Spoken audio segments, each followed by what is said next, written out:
우리 교회에서 주파상 선교사로 사역하고 계시는 이성원 선교사님, 조아라 선교사님이 살아가는 도시가 산페드로라는 이 도시입니다.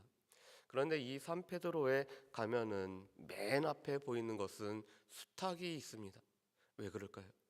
베드로와 수탉을 따로 떼지 않는 로마 카톨릭의 전통에 따라서 그렇습니다.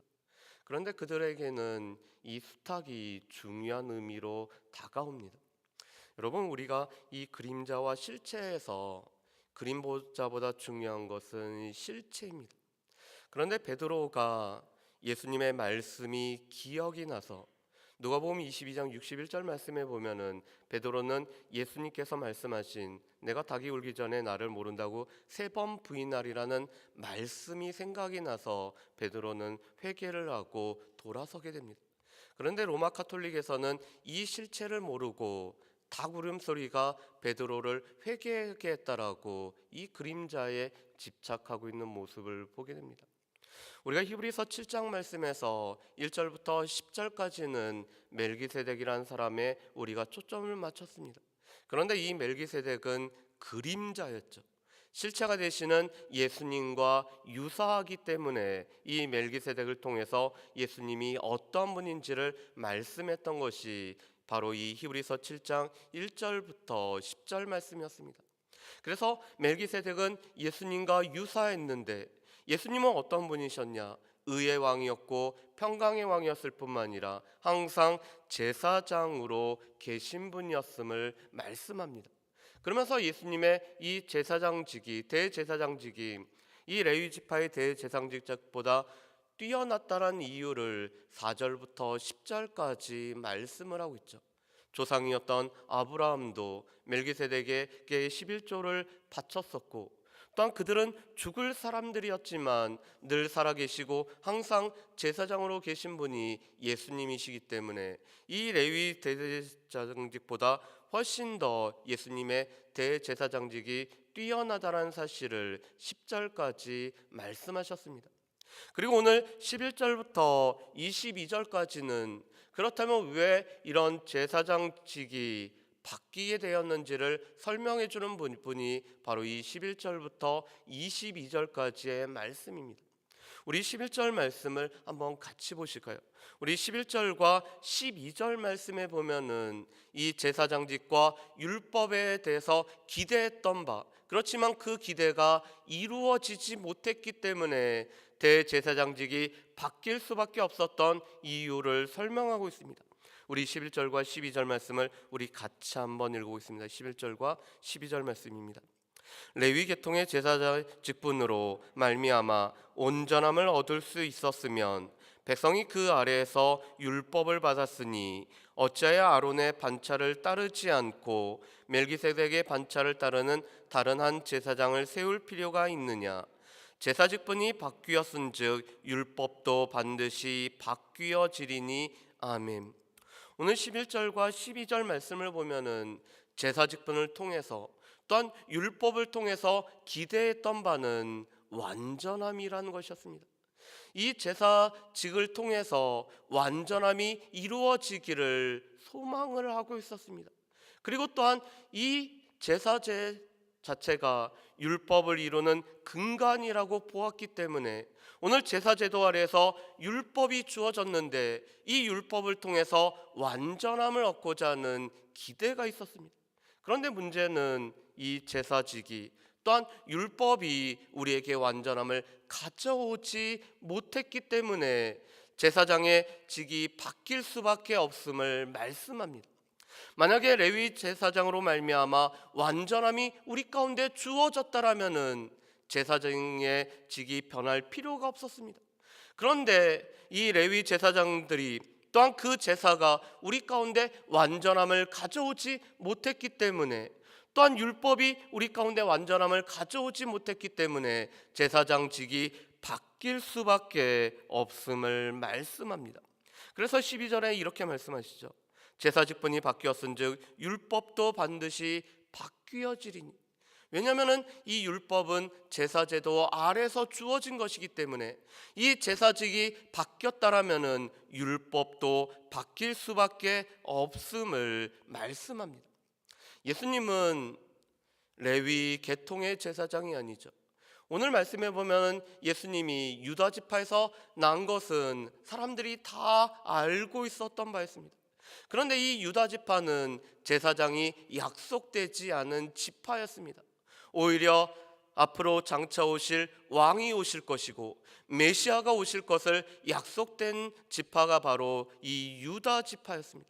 그래서 이 유다 지파는 제사장과는 별개의 지파였습니다.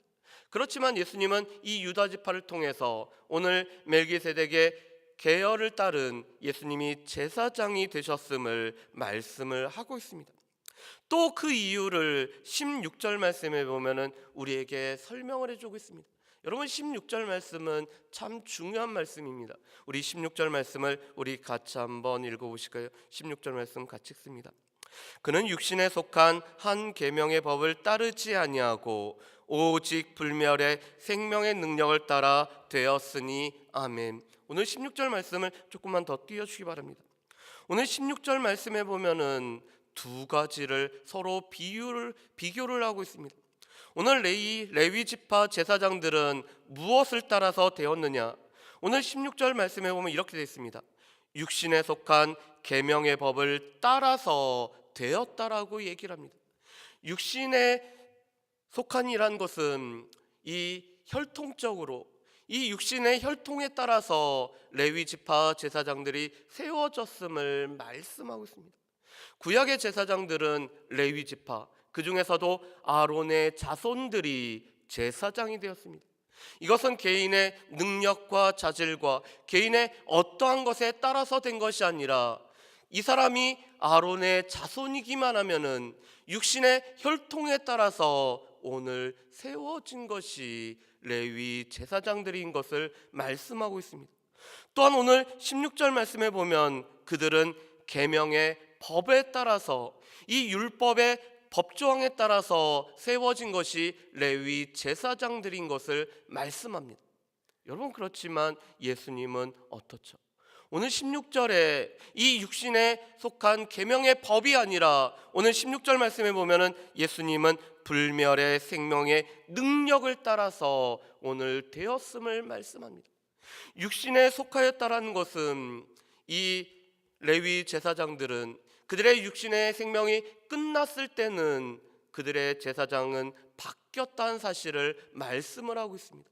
그렇지만 육신에 속한에 비교가 되는 것은 예수님은 불멸하시다라는 것입니다. 예수님은 항상 제사장으로 계시기 때문에 예수님에게는 이 죽음으로 말미암아 제사장이 바뀔 만한 그런 것이 없기 때문에 오늘 예수님은 불멸해. 또한 이 레위 지파 제사장들은 계명의 법에 따라서 오늘 제사장이 되었지만 예수님은 생명과 그 생명을 주시는 능력에 따라서 제사장이 되셨음을 말씀을 하고 있습니다.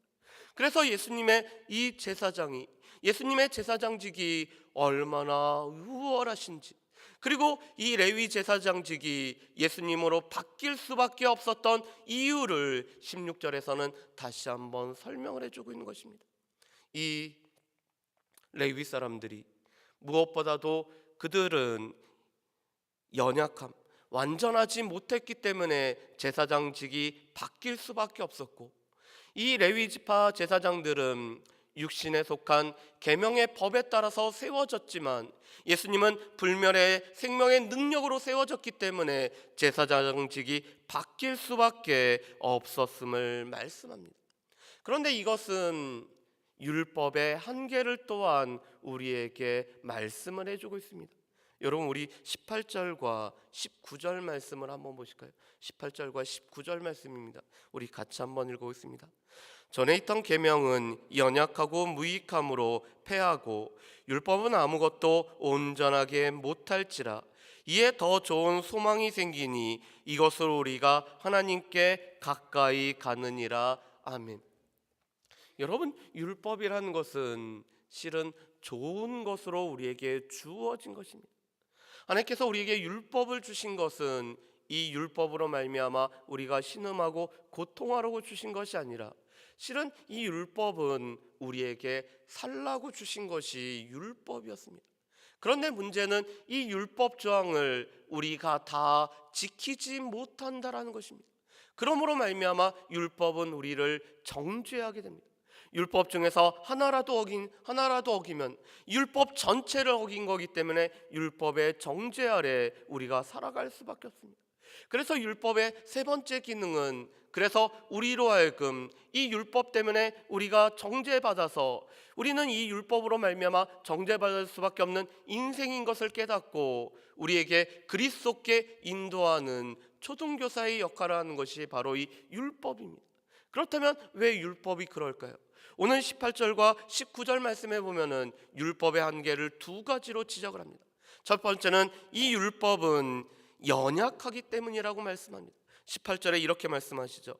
전에 있던 계명은 연약하고, 이 율법 자체가 연약한 한계를 가지고 있음을 말씀합니다.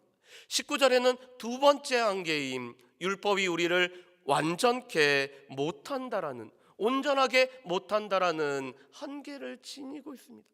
제사직도 율법도 우리를 온전하지 못하게 하기 때문에, 우리를 온전하게 못하기 때문에 결과적으로 제사직과 율법의 한계로 말미암아 우리 가운데 더 좋은 소망이 필요하고 우리를 온전케 하시는 분이 우리에게 필요함을 말씀합니다. 그리고 그 분은 바로 멜기세덱의 계통을 따른 제사장이 되셨던 예수님만이 우리를 온전케 하시는 분임을 말씀을 하고 있습니다. 또 오늘 20절부터 22절까지 예수님은 이 레위 제사장들과 비교해서 또 하나의 차이가 있다는 것을 말씀합니다. 우리 20절 말씀과 21절 말씀을 우리 같이 한번 읽어보실까요? 20절과 21절 말씀입니다. 또 예수께서 제사장이 되신 것은 맹세 없이 된 것이 아니니 그들은 맹세 없이 제사장이 되었으되 오직 예수는 자기에게 말씀하신 이로 말미암아 맹세로 되신 것이라. 주께서 맹세하시고 뉘우치지 아니하시리니 내가 영원히 제사장이라 하셨도다. 아멘. 여러분, 오늘 이 말씀은 시편 110편 4절 말씀을 오늘 바탕으로 우리에게 주어진 말씀입니다. 우리 시편 110편 4절 말씀을 좀 우리 띄워주셨으면 좋겠습니다.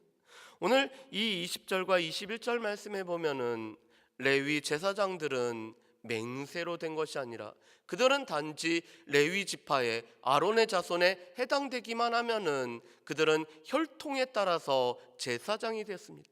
그렇지만 예수님은 맹세로 말미암아 제사장이 되셨습니다. 그것을 잘 말씀해 주시는 말씀이 바로 시편 110편 4절 말씀입니다. 우리 시편 110편 4절 말씀을 한번 보여주시겠습니까? 방송실 시편 110편 4절 말씀을 좀 보여주세요.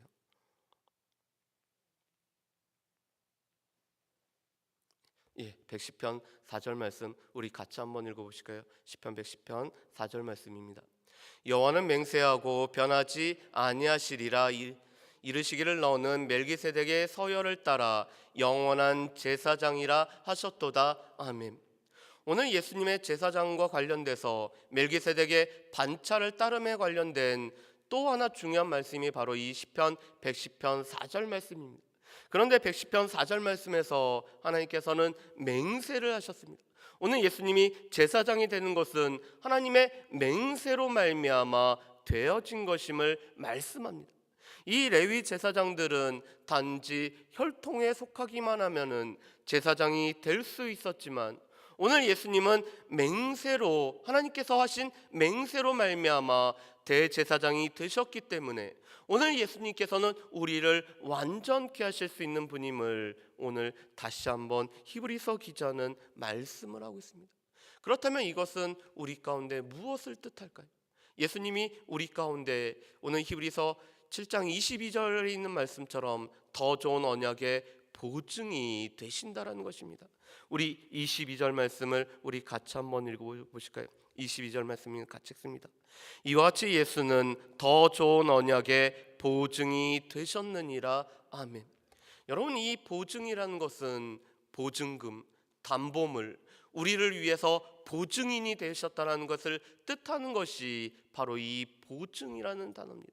그런데 예수님이 우리를 온전케 하시는 그 예수님은 우리에게 주어지는 이 언약의 보증이 되는, 그것도 바로 생명을 담보로 해서 우리에게 언약을 성취하신 언약의 보증이 되신 분이 바로 예수 그리스도임을 말씀을 하고 있습니다.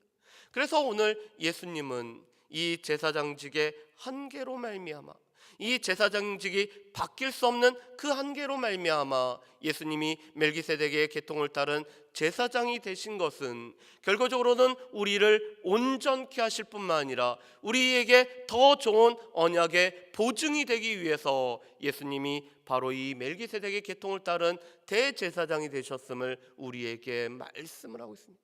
그렇다면 예수님이 우리에게 더 좋은 언약의 보증이 된 것은 우리에게 무엇을 뜻할까요? 오늘 말씀 가운데 이런 말씀이 있습니다. 19절 말씀에 보면은 이렇게 돼 있죠. 율법은 아무것도 온전하게 못할지라도 이에 더 좋은 소망이 생기니 이것으로 우리가 하나님께 가까이 가느니라. 이것으로 예수님께서 우리에게 더 좋은 소망이 되시고 또 더 좋은 언약의 보증이 되심으로 말미암아 우리는 하나님 앞에 더 가까이 갈 수가 있게 되었다라는 사실입니다. 그래서 우리 히브리서 4장 15절과 16절 말씀에 보면은 우리에게 이렇게 말씀하시죠. 우리에게 대제사장이 되시는 예수님이 계심으로 말미암아 우리가 긍휼하심을 얻고 때를 따라 돕는 은혜를 얻기 위해서 하나님의 은혜의 보좌 앞에 담대히 나아갈 수 있다라고 말씀을 합니다. 우리 가운데 하나님의 긍휼이 필요하고 우리에게는 때에 맞는, 우리의 삶에 때에 맞는 도움이 필요한데 이 모든 도움을 얻기 위해서 예수 그리스도로 말미암아 하나님의 은혜의 보좌 앞에 담대히 나아갈 수가 있게 되었음을 말씀을 합니다.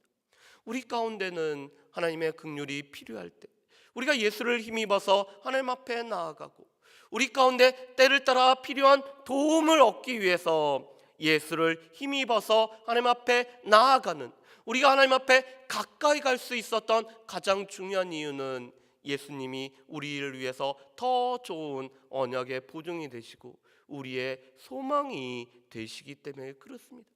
그래서 우리가 방금 불렀던 488장의 찬양도 우리 이 몸의 소망이 무엇일까?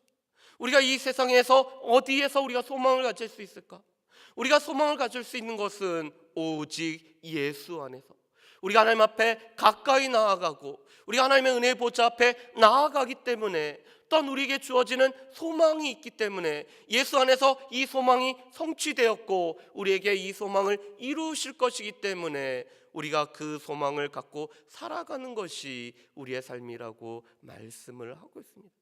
바라기는 이 율법의 연약함, 율법에 완전하게 하지 못하는 것, 그렇지만 예수님은 우리를 온전하게 하실 수 있는 분이실 뿐만 아니라 예수님이 더 좋은 언약의 보증이 되심을 우리가 기억하며 예수를 힘입어서 오늘 히브리서 말씀처럼 하나님 앞에 가까이 나아가고 우리가 긍휼하심을 얻고 때를 따라 돕는 은혜를 얻기 위해서 하나님의 은혜의 보좌 앞에 담대히 나아갈 수 있는 저 여러분들이 되시기를, 예수 그리스도로 말미암아 주어지는 소망을 누리고 살아가는 저 여러분들 되시기를 주의 이름으로 축복합니다. 기도하겠습니다. 사랑은혜 풍성하신 아버지 하나님, 레위 제사장의 제사가 또한 그 율법이 우리를 온전하지 못하게 하기 때문에 예수 그리스도께서 다른 계통을 따른 완전하신 대제사장으로 오셨고 우리에게 완전함을 가져오실 뿐만 아니라 더 좋은 언약의 보증이 되어 주심이네 정말로 감사합니다. 우리가 예수님을 힘입어서 하나님 앞에 가까이 갈 뿐만 아니라 우리가 긍휼하심을 얻고 때를 따라 돕는 은혜를 얻기 위해서 하나님의 은혜의 보좌 앞에 나아갈 수 있게 하심을 감사합니다.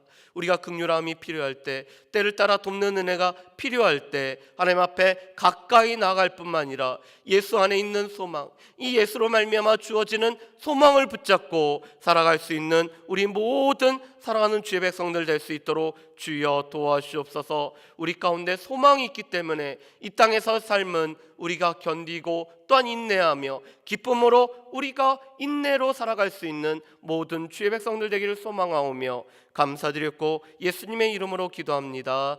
아멘.